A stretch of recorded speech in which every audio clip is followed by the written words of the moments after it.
अपने समुदाय में, मुस्लिम समुदाय में बहुत उसकी मतलब उसको बहुत अच्छा व्यक्ति माना जाता था करौली में। क्यों?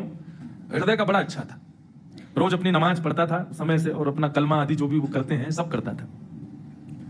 अपने धर्म के प्रति बहुत निष्ठावान, नियम नहीं टूटने देता था अपना।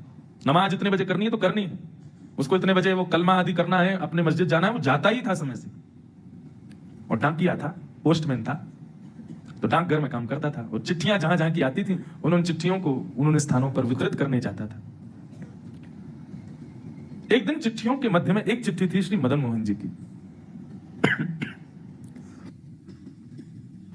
प्रसाद मिल गया मुझे भी, बद्रीनाथ भगवान का प्रसाद है। लेकिन ये अच्छा है कि विश्राम के दिन ही मिला, कहीं मिल जाता पहले से ही तो हो जाता कल्याण। फिर तो अशोक शास्त्री जी को बुलाना पड़ता कथा के लिए, वही कथा सुनाते। फिर बहुत अद्भुत कथा करते हैं, कभी कभी रात में सुनाते हैं मुझे। त्वदीयं वस्तु गोविंद ग्रहण सुमुखो भुक्त्वा, खट्टी मीठी पावे शंकर जी पावे। अपने आप लोगों का सृजन करते हैं। तो काले खां के पास जब चिट्ठी आई तो उसमें एक चिट्ठी थी मदन मोहन जी मंदिर की।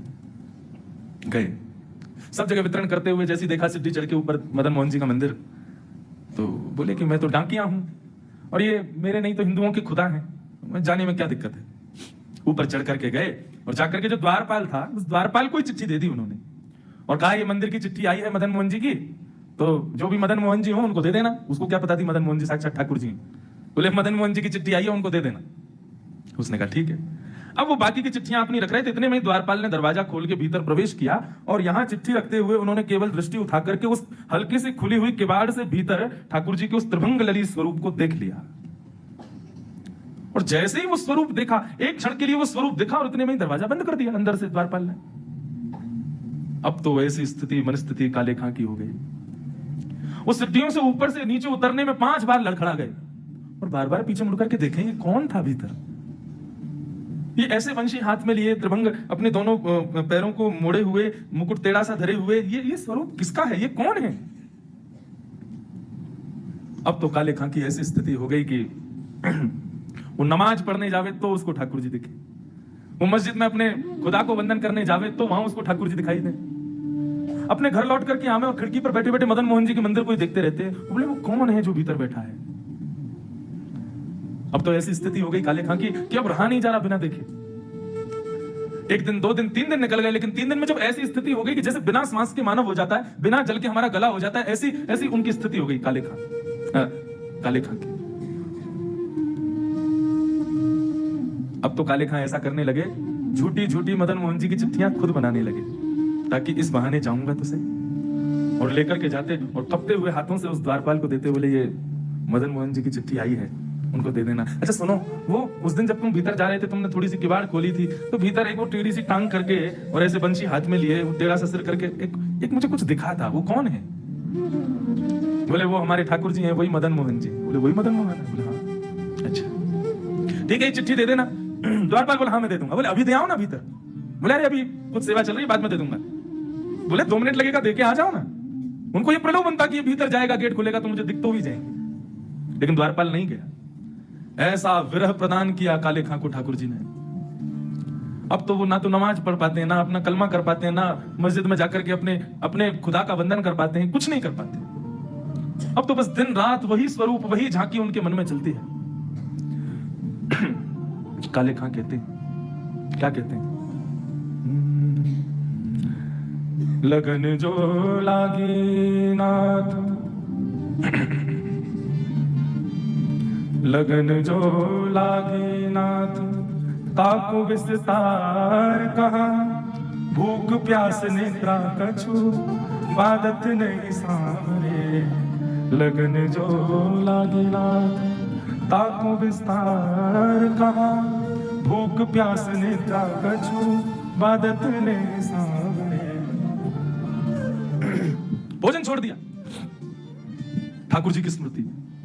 1 दिन हो गया भोजन नहीं किया, 2 दिन हो गए भोजन नहीं किया, 3 दिन हो गए।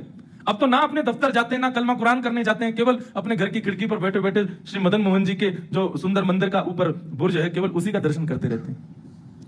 मदन मोहन मूर्ति को वेग दर्शावो आप एक एक क्षण कोटि कल्प समझावरे। हे मदन मोहन जी मुझे दर्शन दो। क्यों? क्योंकि आपके बगैर एक एक क्षण भी मुझे कल्प के समान लग रहा है। मुझे ऐसा लग रहा है कि ना जाने कितना युग बीत रहा है आपके दर्शन के बगैर। ऐसी स्थिति। सुंदर कटाक्ष तेरे निरखत आनंद हो तो मेरी कही मान नैनन नैनन ते मिलाव रे। आपके सुंदर स्वरूप सुंदर कटाक्ष को देख करके मेरा मन उन्हीं में ही अटक गए हुए है नाथ। मुझे तो ऐसा लगता है मेरे कलमा कुरान और मेरे समुदाय के जो भी नियम हैं उनके पालन का मुझे फल आपके रूप में मिला है। ठाकुर जी का स्मरण करते रात्रि में जब 3 दिन हो गए तब ठाकुर जी को शयन करा रहे थे गोस्वामी जी, और शयन के समय पर एक बंटा भोग ठाकुर जी के पास रखा जाता है। रात में अगर भूख लगे तो ठाकुर जी उसमें से कुछ पा लेंगे। उस बंटा भोग को रख करके गोस्वामी जी कपाट बंद करके चले गए और यहाँ बैठे बैठे काले खां ताज खां बैठ करके ठाकुर जी का सुंदर स्तवन कर रहे थे। इतने में ही एक दिव्य प्रकाश उनके कक्ष में प्रकट हो गया। बिल्कुल मूर्छा की अवस्था में जब आ गए भूख प्यास से व्याकुल होकर के, तभी एक दिव्य प्रकाश दिखाई दिया और जैसे तैसे नेत्रों को छुपा करके उन्होंने जैसे ही अपने कक्ष में देखा तो सामने बंटा भोग हाथ में लिए साक्षात श्री मदन मोहन जी खड़े हुए। मदन मोहन जी बैठ गए। अब तो जैसे ही उनका स्वरूप देखे, स्वरूप देख करके आनंदित हो गए, नेत्रों से अश्रुधार बहने लगे। ठाकुर जी अपने कर कमलों से अपना जो बंटा भोग है उसी के भोग का ठाकुर जी उनको रस स्वादन करा रहे हैं, उनको खिला रहे हैं। कितने कृपालु है नाथ। एक मिलेच्छ के ऊपर जिसने कभी जप नहीं किया, कोई नियम नहीं किया, कोई तप नहीं किया, कोई साधना नहीं की, किसी भी प्रकार से ठाकुर जी के योग के उसके भीतर एक गुण नहीं है, लेकिन ठाकुर जी उस पर कृपा करने के लिए पहुंच गए। अपने कर कमलों से ठाकुर जी ने उसको भोग खिलाया और भोग खिलाते ही जैसे ही उसने एक निवाला भीतर लिया, इतने में ही ठाकुर जी वहां से अंतर ध्यान हो गए। अपना दर्शन करा के ठाकुर जी वहां से अंतर ध्यान, रात भर मूर्छावस्था में पड़े रहे। प्रातः काल का जब समय हुआ,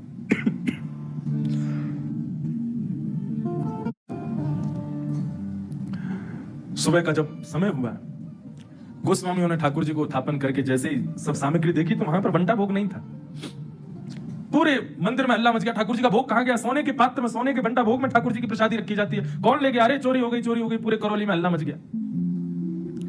गोस्वामियों ने बड़े बड़े अफसरों को बुलाया, बोले ठाकुर जी का भोग चोरी हो गया। ठाकुर जी भोग चोरी नहीं, भोग जिस पात्र में था सोने का वो चोरी हो गया। इतने में ही सामने से काले खां ऊपर चढ़ करके आने लगे और हाथ में वही बंटा भोग जिसमें ठाकुर जी प्रसादी लेकर के गए वो लेकर के आए। गोस्वामियों ने जैसे ही उनके हाथ में बंटा भोग देखा तुरंत कहा इसको बंदी बना लो, इसने चोरी किया, म्लेच्छ है, हमारे ठाकुर जी की सामग्री चुराता है। बंदी बना लिया उनको, बंदी बना करके बैठा लिया। मुस्कुरा रहे थे काले खां। गोस्वामी बोले तुमने चोरी की ठाकुर जी की? बोले मैंने चोरी नहीं की है, तुम्हारे लाला ने चोरी की है।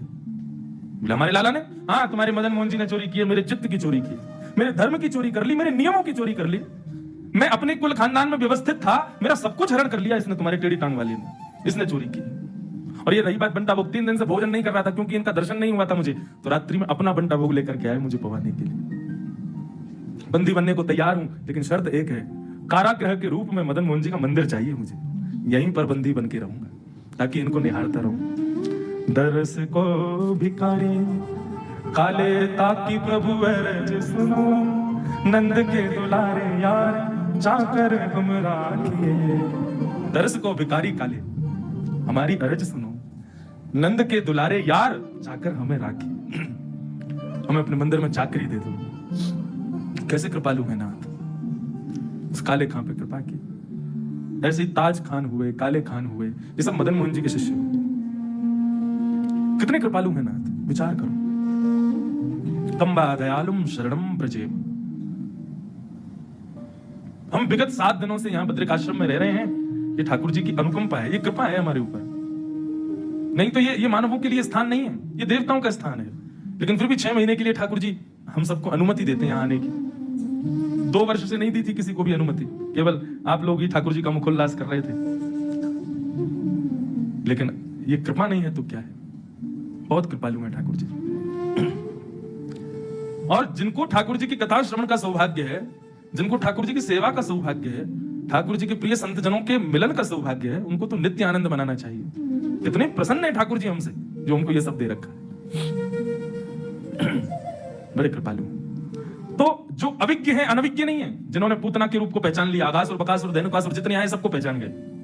और तेने ब्रह्म हृदय आदि कवये मुह्यन्ति यत् सूरय।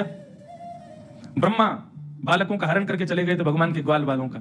तो ब्रह्मा को अपने हृदय से जिन्होंने ज्ञान प्रदान किया और गिरिराज पर्वत धारण करके मुह्यन्ति यत् सूरय, देवताओं के राजा इंद्र को भी जिन्होंने मोहित कर लिया। तेजो वारि मृदाम यथा विनिमयो यत्र सर्गो मृषा। पृथ्वी जल तेज वायु आकाश, ये 5 तत्व हैं। इन 5 तत्वों से ही पूरी सृष्टि बनती है, लेकिन इनको अधम बता दिया गया। पंच रचित अति अधम शरीरा। 5 रोते रोते ठाकुर जी के पास गए, हम अधम हैं। भगवान बोले कोई नहीं, अब मैं तुमको स्वीकार करूंगा। इन 5 तत्वों को कृष्ण लीला से जिन्होंने स्वीकार किया, पृथ्वी मृद भक्षण, मिट्टी खाई, पृथ्वी को पवित्र किया।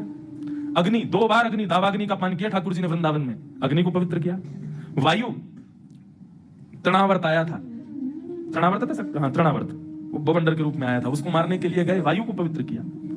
पृथ्वी जल, पृथ्वी अग्नि वायु जल, जल को पवित्र किया कालिया नाग का मर्दन करके। और आकाश को पवित्र किया। 6 महीने तक इस खुले आकाश में ठाकुर जी ने रासप विहार किया। 5 तत्वों को पवित्र किया। तेजो वारि मृदाम यथा विनिमयो यत्र सर्गो मृषा। 3 स्थानों पर लीलाएं की ठाकुर जी ने, ब्रज, हस्तिनापुर और द्वारिका। इन 3 लीलाओं की ठाकुर जी की लीलाएं हैं। नामना स्वेन सदा निरस्त कुहकम।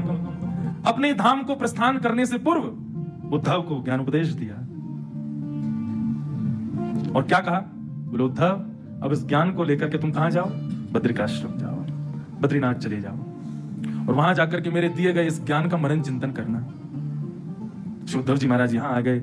ऐसे थामना स्वेन सदा निरस्त कुहकम सत्यम परम धीमहि। ऐसे परम सत्य श्री कृष्ण को हम बारंबार प्रणाम